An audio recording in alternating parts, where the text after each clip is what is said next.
नमस्ते दोस्तों, हमारे यूट्यूब चैनल समीक्षा की कहानी में आप सभी का स्वागत है। कहानी का नाम गांव का पीपल। तो चलिए आपको सुनाते हैं। गांव की चौपल पर वो पुरानी पीपल का पेड़ आज भी याद आता है। इस पेड़ के नीचे बने चबूतर पर ना जाने कितनी दोपहरी कटी है।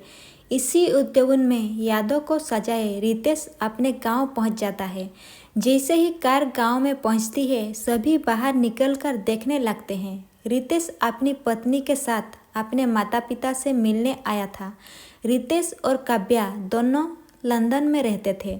कई सालों से आने की सोच रहे थे, लेकिन कभी टाइम ही नहीं मिल पाता था। घर पहुंचते ही देखा पिताजी पहले की तरह अपनी आराम कुर्सी पर बैठे कई किताब पढ़ रहे थे और माँ रसोई में मिट्टी के चूल्हे पर रोटी सेक रही थी। दोपहर होने को थी।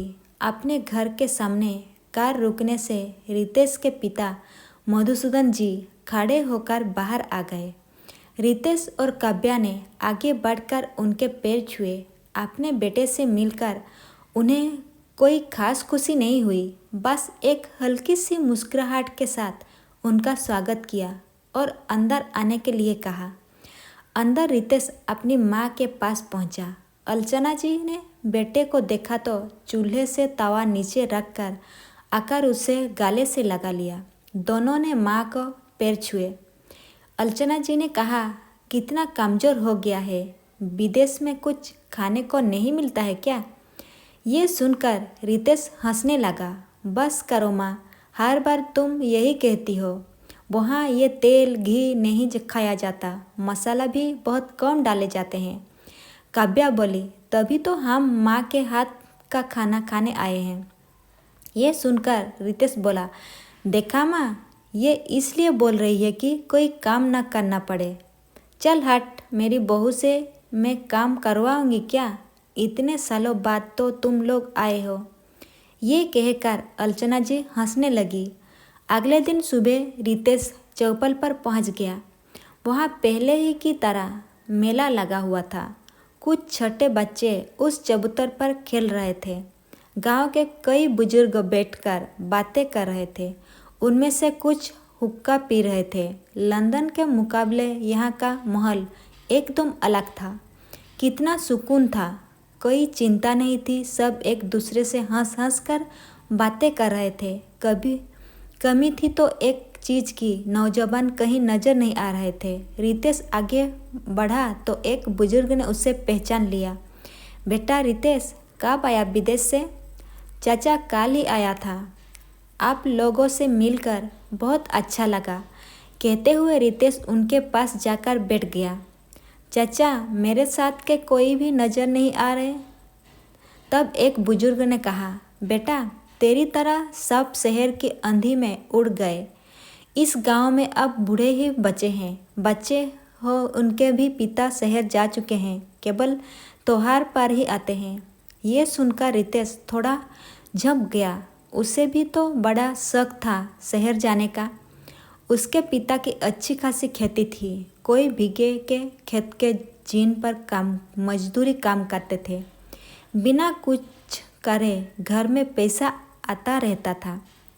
लेकिन रितेश को तो तरक्की करनी थी, शहर जाना था। आज उसे एहसास हो रहा था, पैसों की भागदौड़ में गांव छूट गया। लेकिन क्या उस पैसे ने खुशी दी है, या सिर्फ सुख सुविधाओं को बढ़ाने की हड़ में शामिल करके रख दिया है? घर आया तो उसके पिता मधुसूदन जी खाना खा रहे थे। आजा बेट, अरे सुनती हो, रितेश आ गया, इसका भी खाना लगा देना। कुछ ही देर में काव्या रितेश का खाना लेकर आ गई। रितेश पापा के पास ही चारपाई पर बैठकर खाना खाने लगा। बाजरे की रोटी, सरसों का साग, प्याज, हरी मिर्च और साथ में अचार। इस खाने को रितेश तरस गया था। खाना खाकर मधुसूदन जी ने कहा, तू आराम कर, मैं खेत का एक चक्कर लगा कर आता हूँ। उनकी बात सुनकर रितेश बोला, चलिए मैं भी आपके साथ चलता हूँ। वैसे भी बहुत दिन से आपने खेत नहीं देखे। दोनों खेतों की ओर चल देते हैं। रास्ते में मधुसूदन जी ने पूछा, कब तक वापस जाने का विचार है? रितेश बोला, क्या हुआ पापा, आप कुछ परेशान दिख रहे हैं? नहीं, कुछ नहीं, बस तुम्हें तो जाना ही है इसलिए पूछ रहा हूँ। ये सब एक नाटक सा लगता है। गांव आना, खेत देखना, माँ बाप से मिलना, तुम्हारे जैसे बहुत से बच्चे यही करते हैं। फिर इन्हें अपने माता पिता से कोई मतलब नहीं होता, कुछ तो उनके मानने पर भी नहीं आते। आखिर हमारा कसूर क्या है? रितेश चुपचाप उनकी बातें सुनता रहा। उन्होंने आगे कहना शुरू किया, हमारे बुढ़ापे और मरने जीने के लिए तो गांव वाले हैं। बीमारी में पूरा गांव इकट्ठा हो जाता है। बोलने के लिए, त्योहार मनाने के लिए सभी गांव वाले इकट्ठा हो जाते हैं। लेकिन तुम लोगों का क्या है? उन शहरों में जब तुम बूढ़े होंगे और तुम्हारे बच्चे तुमसे दूर चले जाएंगे तो तुम्हारे सुख दुख में साथ देने वाला कोई नहीं होगा। तब तुम्हें इस गांव की केंद्र समझ में आएगी। अपने पिता की बातें सुनकर रितेश का कलेजा छलनी हो चुका था। वो परेशान हो गया। आखिर लंदन जाकर भी उसने क्या हासिल कर लिया? क्या ये पैसा उनका साथ देगा? घर आकर रितेश ने पिताजी, माँ और काव्या को एक साथ बिठाया और कहा, मैं अपने जीवन के अंतिम क्षण इस गांव में बिताना चाहता हूँ। इसके लिए मैं अपना सब कुछ समेट कर यहाँ आना चाहता हूँ। काव्या ने कहा, ये कैसे हो सकता है? यहाँ रखा ही क्या है? रितेश बोला, कुछ भी हो काव्या, वहाँ हमारा अपना कोई नहीं है। यहाँ सब अपने हैं। बुढ़ेपे में पैसे से ज़्यादा अपनों के साथ की ज़रूरत पड़ेगी।